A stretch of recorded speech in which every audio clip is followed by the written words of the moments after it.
Welcome to the channel. Today we're going to be watching TikTok horror stories. Make sure to like, comment, subscribe, and please follow all the creators. Thank you for tuning in and feel free to share your scary experiences in the comments. Now let's dive in.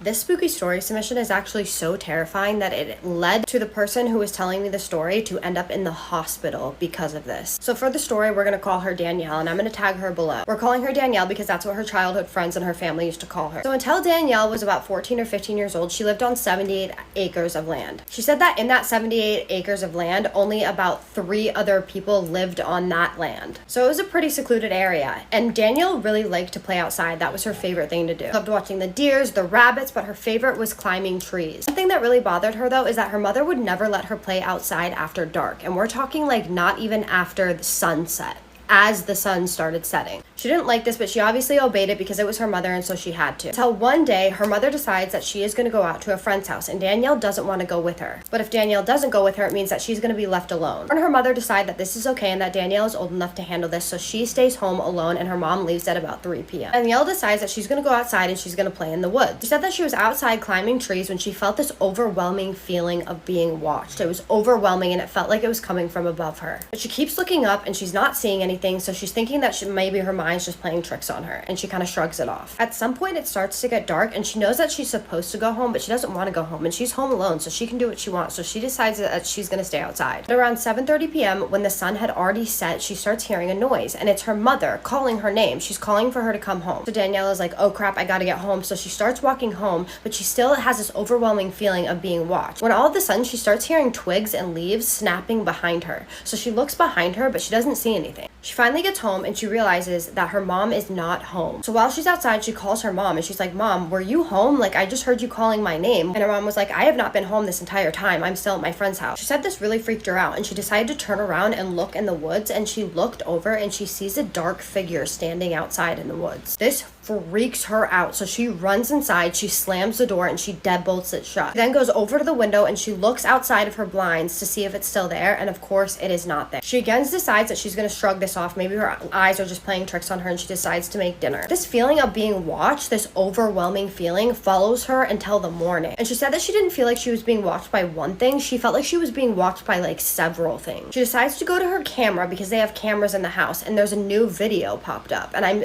assuming that they were motion censored. She didn't say in the email, but she did say that there was a new video, so she looks at it and she doesn't see anything, but she hears this tapping sound on their front door. It's important to note right now that their front door is a big metal door that her mom had put in when they very first moved in. Nothing is on the camera. She cannot see anything, so she decides that she's going to go outside and she's going to look at the door. Outside on the door, there are huge claw marks on this metal big door. She said that she then realized that this could not have been an animal, because if it was an animal, number one, why is it trying to get into her house? And number two, how could it make these claw marks on this big metal door her mom had installed? So this really freaked her out. So I think her way of just coping with things was just shrugging it off. So she does just that, and she goes out in the woods again, and around 7:50 p.m. she's playing in the tree, climbing it again, and she gets that overwhelming feeling again. This feeling again is feeling like it's coming from above. So she decides to look above her again, and what she saw was terrifying. She said that she looked up, and when she looked up, she saw the most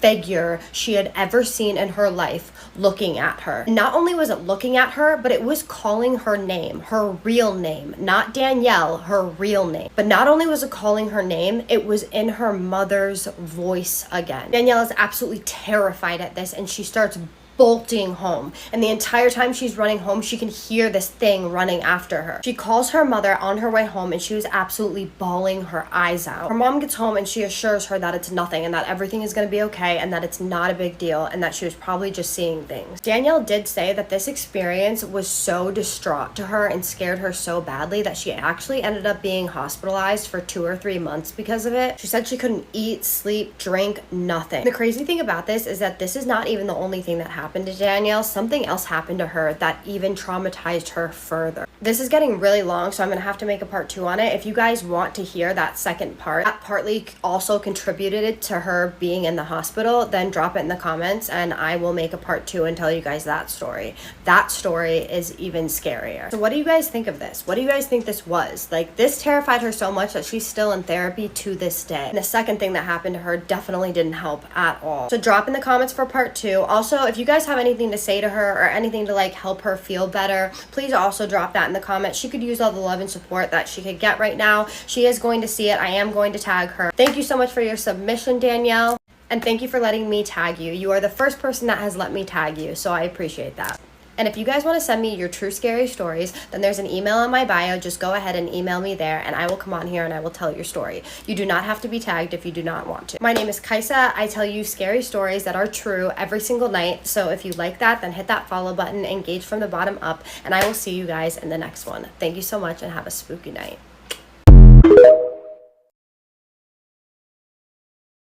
Anything having to do with SWs will forever freak me out. The person who submitted this story is so terrified that she does not want me to use her real name. So for the sake of the story, let's call her Danielle. When Danielle was about 14 years old, she lived in this home with her mom that was surrounded by woods. They had about 78 acres of land all around them. Danielle used to absolutely love the outdoors, so she would spend countless hours out in the woods, climbing trees, exploring, just living in nature. Her mom's only rule was that Danielle could not stay out once it started to get dark out. Like, it would be like the sun going down a little bit, her mom would be calling her frantically to come back home. This really annoyed Danielle because she really enjoyed just being outside. Like, she was one of those kids that just enjoyed nature. One day her mom was going away for the night to go visit some friends. Danielle didn't want to go with her, so her mom agreed to let her stay in the house by herself. At around 3 p.m. her mom left for the night and Danielle went off and explored in the woods. Once it started to get dark out, Danielle felt excited knowing that she didn't have to come right home, that she could actually stay out there as long as she wanted to. So she went deeper and deeper into the woods. At about 7:30 p.m. the sun is almost completely down when she starts to feel like she's being watched.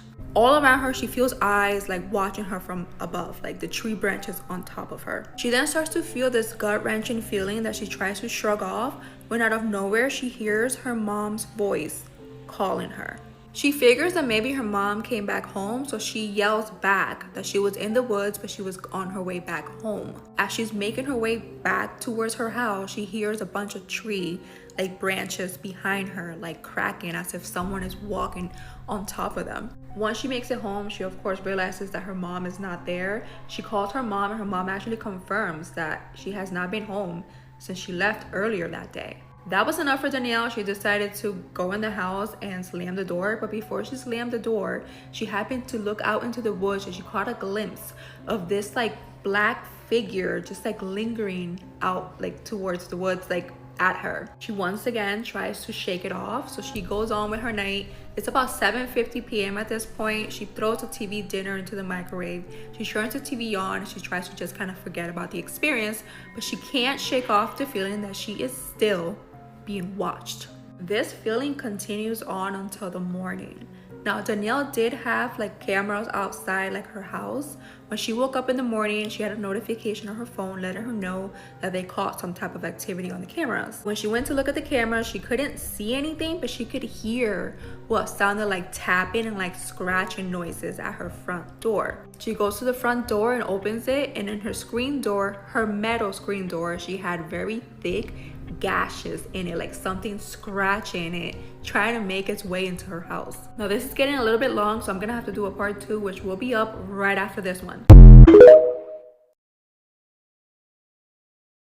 People should really be careful with their personal items, like their clothes. I am back with another spooky story, and this one is a submission from Jamaica. This tragic story happened to the person who submitted the story's brother. We'll call the person who submitted the story Keisha. A little bit of a backstory about Keisha. She said that they grew up in a religious household. However, the entire family knew about Obeah and things like that, as Obeah seems to be a second form of religion for some people. Well, Keisha always had a really good relationship with her brother. Well, the tea is her brother was seeing 2 different women. And to be quite honest, it doesn't seem like he was narrowing down a decision anytime soon. He was just kind of dating both of them. Keisha told her brother about his behavior, and eventually he's gonna have to make a choice. He's gonna have to make a choice before one finds out about the other. Keisha's brother pretty much brushed it off. Like, yeah, eventually I'll find out which one's the right one for me. So Keisha's brother and Keisha were still living at home at the time. So her brother would go spend time with his girlfriends individually and report back home. Sometimes he would stay the night, but eventually he would always come back. Well, one day, gal number 1 finds out about gal number 2. For the sake of the story, we'll call the brother Andre. Well, when gal number 1 found out about gal number 2, that began being Andre's downfall.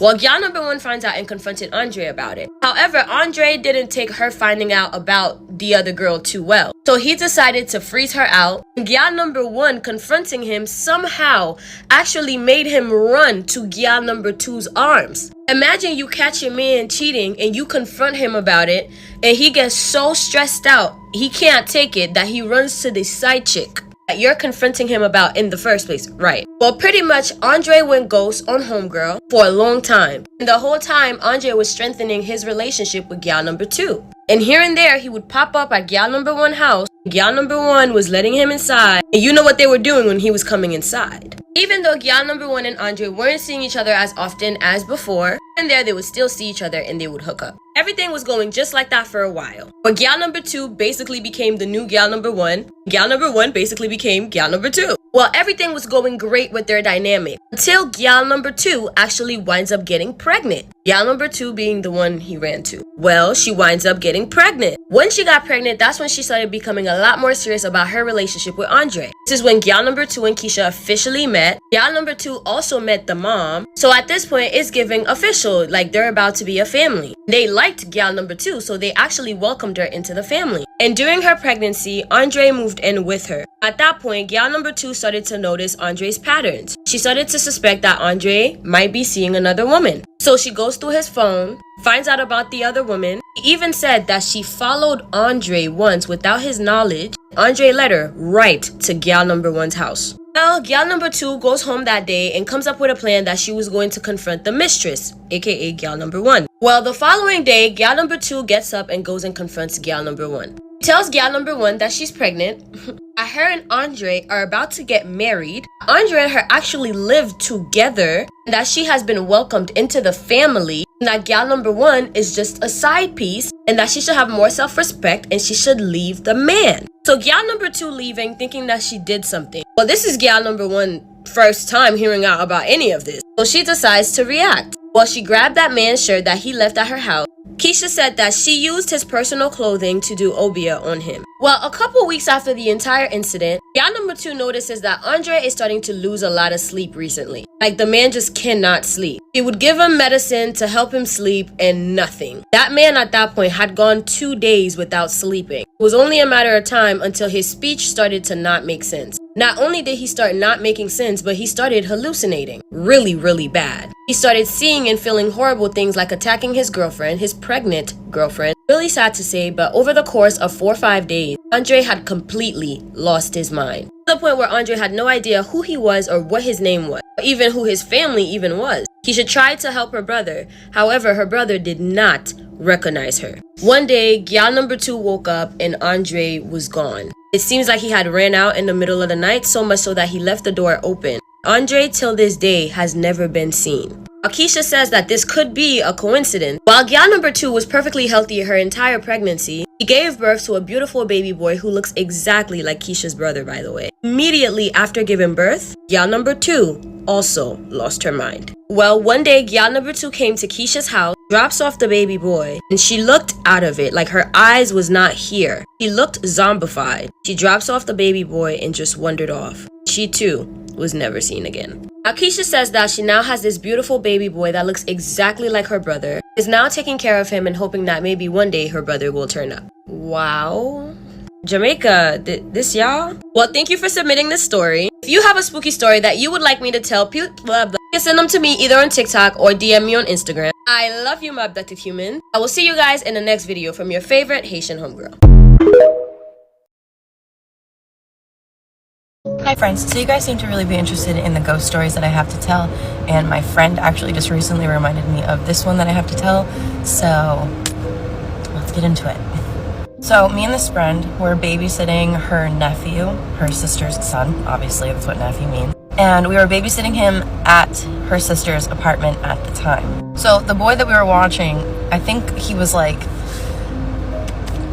1.5 or close to 2 at the time. Or maybe he was 2 or something like that. But he was old enough to like recognize people, laugh at people when they're being funny, stuff like that. So that night that we were babysitting him, we put him to bed, and then me and my friend were just like hanging out in the living room when we heard one of his toys going off. And when we went to investigate, we saw that it was one of the toys that was literally all the way across the room. He was in his crib, and that toy was all the way across the room, bumfuck nowhere in his room, and it was going off. And the little baby in his crib was literally laughing and talking to somebody, something, saying hello and hi to something in his little baby voice. Like, no. Me and my friend, we were young, neither one of us wanted to go in and get the baby out because we were like, what the fuck is in there? Like, we're gonna die too. What the fuck is in there?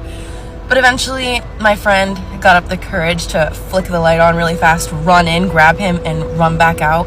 And then we had a slumber party in the living room for the night. I remember that. A lot of other weird things have actually happened to me around this friend because spiritual things do follow her as well. I remember one time we were at her parents' house riding horses, or we were getting ready to go ride the horses, but I ended up having to go pee.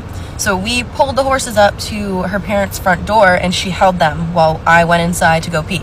Mind you, we are the only ones home. Her parents are gone. We weren't even supposed to be riding horses with nobody home because that's fucking dangerous. But anyways, I digress. I went inside. Nobody else is in this fucking house, okay?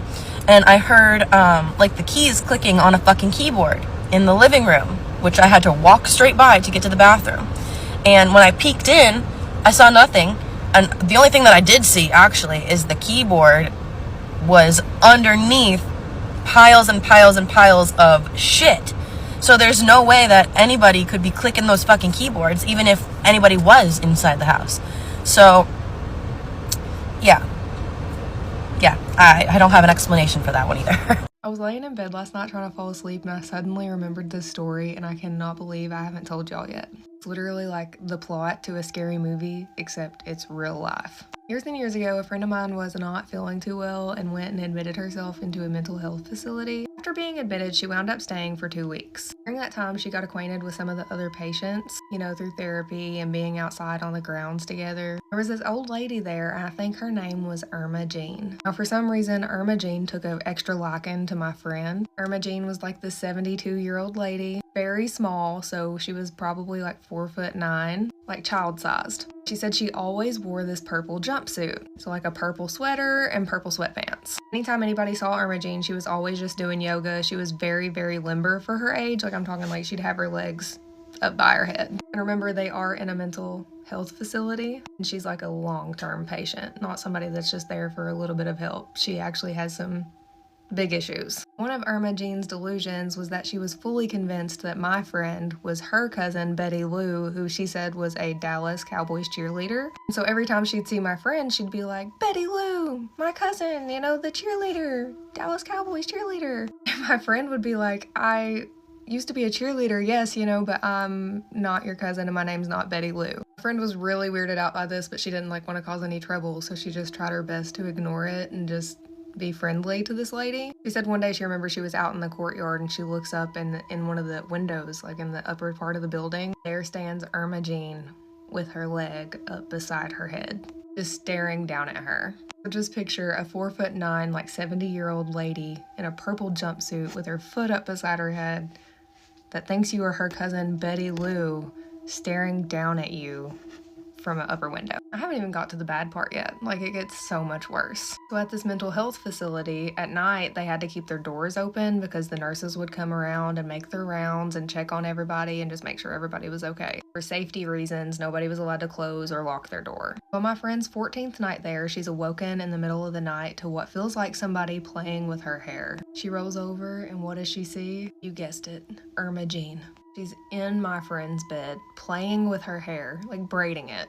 My friend freaks out. But who wouldn't? I mean, that's like something you see in a scary movie, legitimately. So she starts yelling at her and she's like, get the hell out of my room right now. Like, get out of here. And Irma Jean starts crying, telling my friend, you know, no, you're my cousin. Like, please let me stay. So my friend goes to the nurse station and she's like, hey, y'all gotta deal with this lady. She was just in my bed playing with my hair and now she's crying, saying I'm her cousin.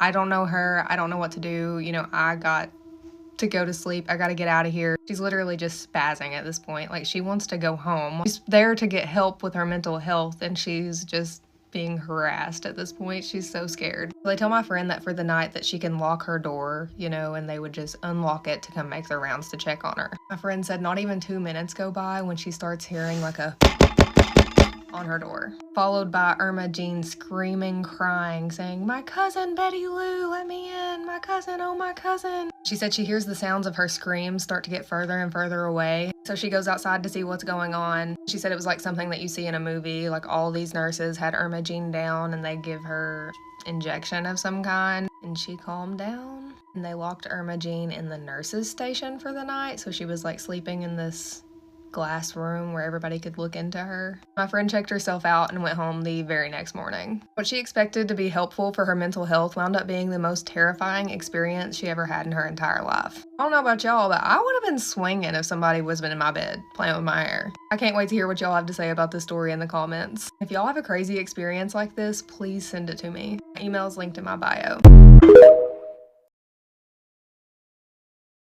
If you are going to listen to the story, make sure that it is daytime and you are not alone. This guy named Mike emailed me his story about his sleep paralysis and what happened afterwards, and it is chilling. Mike and his girlfriend live in this apartment, and every time they go to sleep, they hear this humming sound. He said that it was a humming sound of a woman. It sounded like singing, but they couldn't actually hear the words of the song. Him and his girlfriend were both hearing it, and it was freaking out his girlfriend a lot, and she thought that it was something supernatural. But Mike was always dismissive and like, no, it's not supernatural. There's obviously somebody singing somewhere in our apartment building. But this was happening at like 2 a.m. and it was like singing that would get a little bit louder and louder, and they were both hearing it, and it sounded like it was coming from the vents. It was a specific vent by their window, by the way, so they would never hear anything else. They would never hear people talking during the day. They would never hear anything else in their apartment building except for at night they would hear this woman singing. One day, Mike and his girlfriend are sitting in their apartment, and Mike is asleep, and his girlfriend is doing work and sitting down in their room. It was a studio apartment. All of a sudden,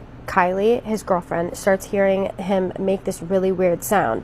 It sounds like he's trying to make out words, but he's not actually saying anything. She then hears her name kind of like muffled by him. He's saying Kylie, Kylie, Kylie, Kylie, just like that. So she runs over to him and she's like, are you okay? Are you okay? And he's very vaguely saying, get her off me, get her off me, get her off me. But it looks like Mike can't move, and Kylie is so confused by this, so she starts shaking him, and she's like, what is going on? He finally gets up, and he kind of starts laughing, and he's like, the scariest thing just happened to me. Like, that was terrifying. I couldn't move. So Kylie goes, what is it? And he was like, I was just laying down, and there was this woman standing over me with her mouth gaped wide open, and she was just screaming. She was standing over my body, but like in a way where she was like holding me down. I literally could not move at all, which was this was obviously sleep paralysis. So she's like, oh my gosh, that's really scary. Like, everything's okay. You're okay now. You're awake now. You're going to be fine. Kylie goes to walk away. She goes and sits back at her desk, and all of a sudden Mike is like, oh my God, oh my God, oh my God. She looks over, and Mike's nose is bleeding like crazy, and we're talking like blood coming out profusely. So she gets him a napkin, and everything's okay. The nosebleed goes away after like 5 minutes. Later on that night, though, Kylie has a dream, like a really scary dream. She wakes up and she has sleep paralysis, and the same exact thing happens to her. He said this was very recently, and that every night they still hear that humming and singing sound, and they have no idea what to do. They are so freaked out. They wanted to remain anonymous, but they are going to be looking at the comments. So if you guys have any suggestions of what you think that this is or what they can do about it, please drop it in the comments for them. My name is Kaisa. I tell scary stories every night. If you like that, hit that follow button, and I will see you in the next one. Have a spooky night. Can you imagine babysitting a kid and realizing that he's possessed? I'm not gonna lie, this feels like a good scary movie I would watch, but being that it happened to somebody in real life, no thank you. Mariana says that when she was younger, she would babysit a lot of kids in the neighborhood in order to make some extra money. And as time would go on, those families that she would babysit for would recommend her to other people that they knew. So one day, one of the parents that she would regularly babysit for came to her and said that one of her friends really needed someone to take care of her son overnight because they were gonna go to a wedding. And of course she said yes, because obviously she she's trying to make this extra cash, and she showed up to their house on the day that they told her to. When she showed up to the house, the mom introduced her to her son and explained to her that he is a really calm kid, that he wouldn't be giving her any problems. They then went over the times of like when the kid had to do his homework, the time that he could watch TV, go take a shower, and his bedtime, of course. They explained to her that they were just gonna go to a wedding and that they didn't know if they were gonna come either like at midnight or like at 4 or 5 in the morning, which is why they wanted her to stay the night. They also gave her their phone number in case anything happened, and they left. And she was alone with the boy. There was no other kid, it was just them two. Oh, and the dog. Everything went fine and everything was normal until it was time for the kid to go to sleep. She said that she put him to bed, closed the door, and she went to the living room because she wasn't sleepy, so she decided to read a book. She mentions that the dog's bed was also in the living room, but after a little while, the dog started walking towards the kid's bedroom door and started barking like crazy. She noticed how the dog wouldn't get super close to the door, almost like it was scared of something. And that worried her because she's like, what if somebody came in through the window? What if, like, who's in that bedroom? Because that dog wouldn't be barking at the kid. So she decided to go to the bedroom and see what was going on. She knocked on the bedroom door twice, but the kid never responded. But it was in that moment where she heard an adult male's voice coming from inside the bedroom. And again, the dog was still barking while all this was happening. She immediately opens that bedroom door and she sees the little boy from the back. I would close that door and be on my way. So she walks into the room. The kid is sitting at the edge of his bed with his back facing her. She said that he was like saying random words, but that's not what scared her. What left her traumatized was that the voice, the deep male voice, was coming from that little boy. It wasn't the voice that she had heard earlier that day. The male voice that she had heard through the door was coming from him. She says that she got a little bit closer because she needed to confirm what she was seeing and hearing. She got in his face and the boy was not looking at her, but the deep male voice was indeed coming from the little boy. At that point, she was calling him by his name just to see if he would react and maybe he was sleepwalking, like just to wake him up. But the kid continued to talk until he looked her way and just stopped talking altogether.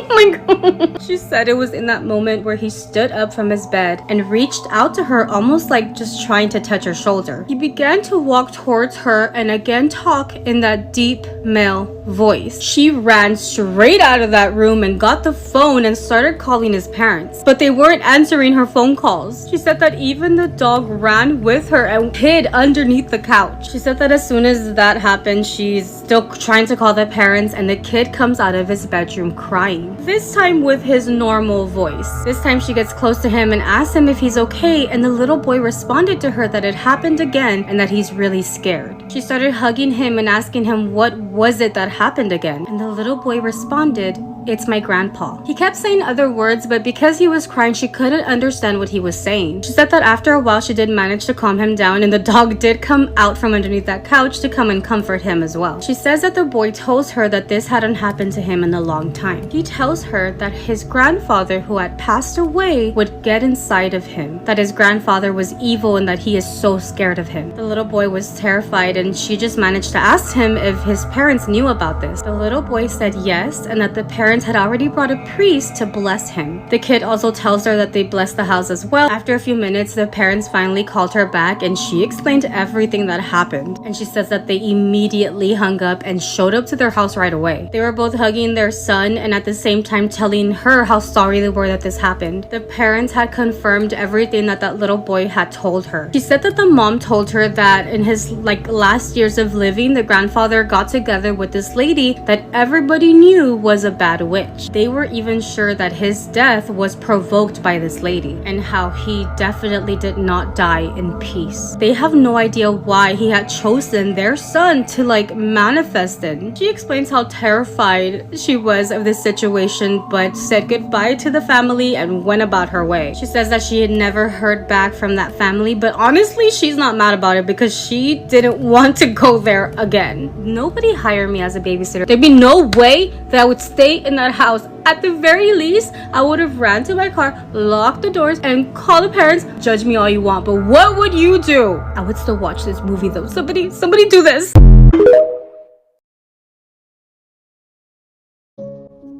So story time on when my mom saved me from a dark entity from stealing my soul as a kid. Let me paint the picture.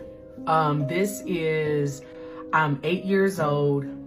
I'm in Tennessee. I'm the oldest sister. So my sister and I shared a room. I'm 3 years older than her, so she was a wild sleeper, so my mom had her sitting, like sleeping on the bottom bunk. I wanted the top bunk. I just hate sleeping on the bottom bunk. We're gonna get to that. And so let me paint the picture. You go upstairs. It was a split 4-year house. My sister and I's room was directly across the hall from my mom and daddy's room. And so here's our room, that's their room, and it's a long hallway. Now, we always went to bed early. Previously, I think this is around Christmas time, my grandmother, she's no longer here, she gifted me like a my-size doll. I had nightmares about this doll all the time. This doll was literally haunted. One day, I had a dream that the head fall off. The next day, the head was falling off. The arm would fall off. And I had a dream and the arm would fall off. I was downstairs in our playroom, and somehow she ended up back in the room. I would tell my mom, I was like, oh no, you know, maybe you moved it, maybe your sister moved it. We didn't know. So long story short, one night, my mama and daddy put us to bed, kiss, woo night. We always slept with the doors open. We could see literally across the way. I remember to this day, Martin was playing. Now this should paint a picture on how old I am.